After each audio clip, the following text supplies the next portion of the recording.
どうも、ともりんです。今日は前回の続きで腸活を1ヶ月続けたら実際どう変わったのか、その結果をお伝えします。腸活後の腸内フローラ検査の結果も出たので、早速こちらをご覧ください。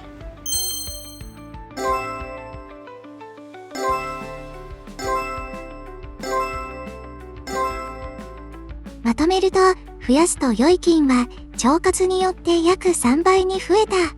逆に減らすと良い菌は約3分の1に減る結果となった。はい、ということで、すごいと思います。たった1ヶ月で腸内環境がほぼ正常範囲に戻りました。じゃあ、具体的に何をやったのっていうことなんですけれど、じゃん！ヤクルトとフラクトオリゴ糖というものを毎日摂取していました。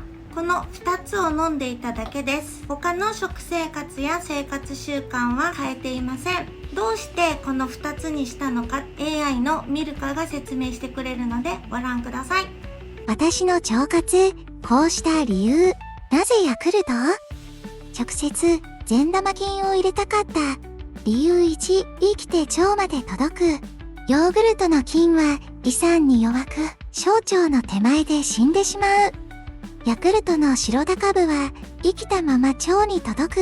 1本で200億という圧倒的な強み。理由2、研究の多さ、信頼性。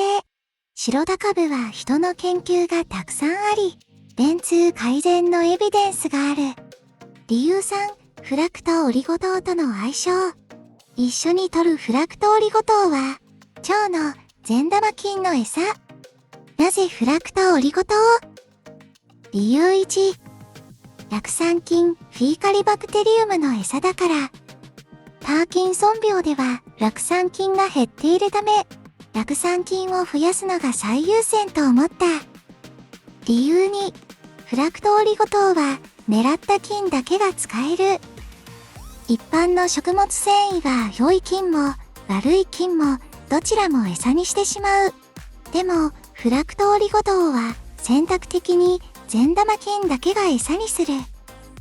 理由3、腸に優しい。食物繊維は効果は強いが刺激も強く、PD の人はガス腹や下痢になりやすい。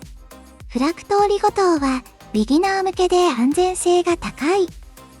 理由4、フィーカリバクテリウムとアッカーマンシアのバランス調整に向いている。PD の腸パターンに一番合うのがフラクトオリゴ糖。ヤクルトプラスフラクトオリゴ糖は PD の腸の特徴と非常に相性が良い組み合わせなんです。腸に菌そのものであるプロバイオティクスとその菌の餌となるプレバイオティクスを同時に入れることで腸の改善スピードと持続性が一気に高まるという理由でこの2つを1ヶ月間取り続けました。もう一つのデータオーラリング、実は腸活と同時にオーラリング、これなんですけど、これをずっとつけていて24時間データを計測していました。睡眠、ストレス、心拍、レディネスなど自律神経の指標が全部わかるスマートリングというものです。これまた驚きの結果が出ました。こちらをお聞きください。オーラリングでのデータはこんな感じで、装着中は常に私の健康状態を記録し続けてくれています。データで集計し、分かったことは、腸活開始から徐々に睡眠の質、睡眠時間が上がり、3週間目にピークを迎えたこと、4週間目は生理と重なり、全体的に少し揺らいでしまった。健康成人の平均 vs、TD 平均 vs、私。特筆すべき事項。自律神経回復のスコアが今回非常に高かった。振れ幅はまだあるが、良い状態の日は健康成人とほぼ同じ、またはそれ以上という結果に。はい、いや、本当にこんなにスムーズに変わるって自分でも驚きでした。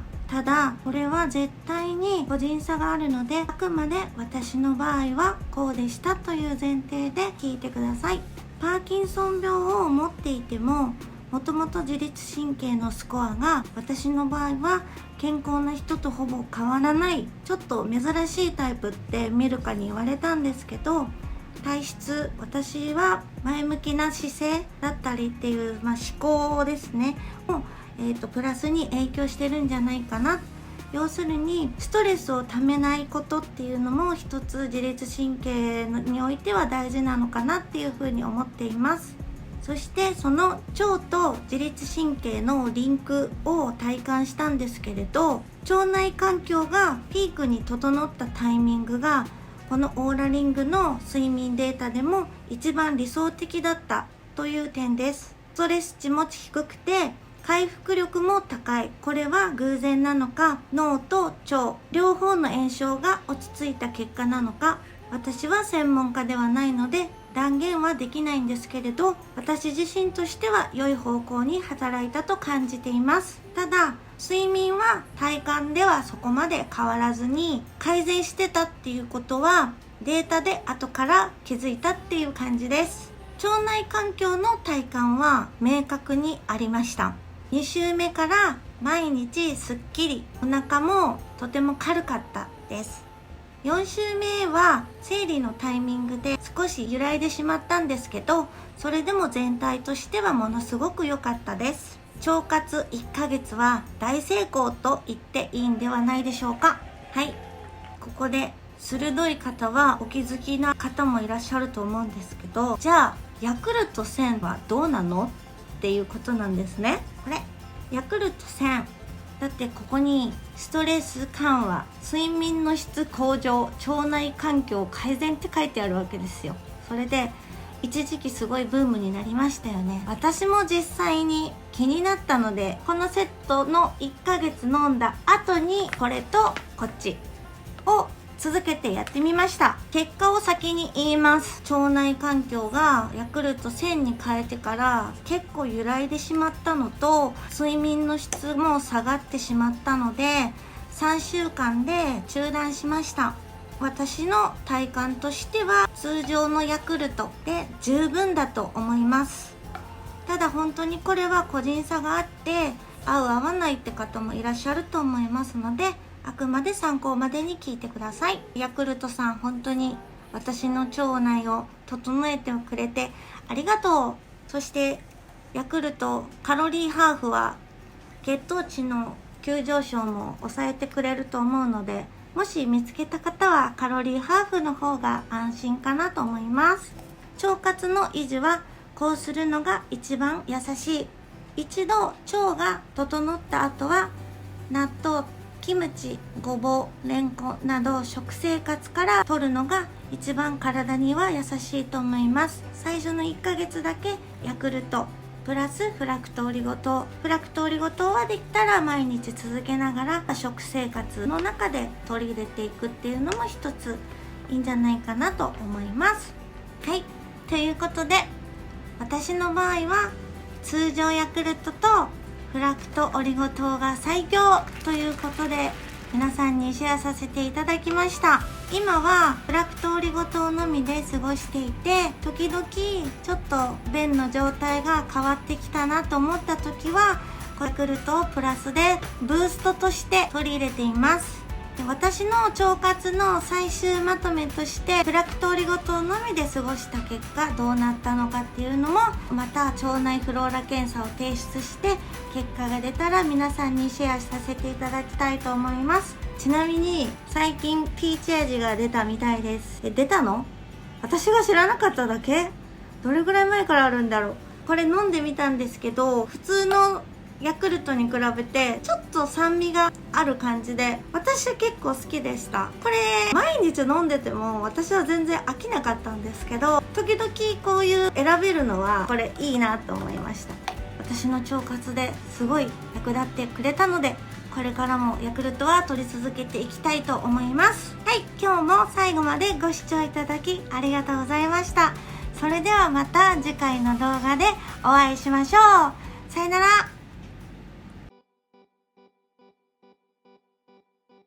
私が飲んでいたのはこの極みプレミアム西武株式会社シングっていうメーカーさんのフラクトオリゴ糖です。1回 4g 付属スプーンすり切り1杯って書いてるんですけど、付属スプーンがどっか行っちゃってコンビニでもらえるこういうスプーンを対応してます。これをなんかすり切り1杯だとちょっと多かったのでめっちゃ適当です。だいたい 4g これをお湯で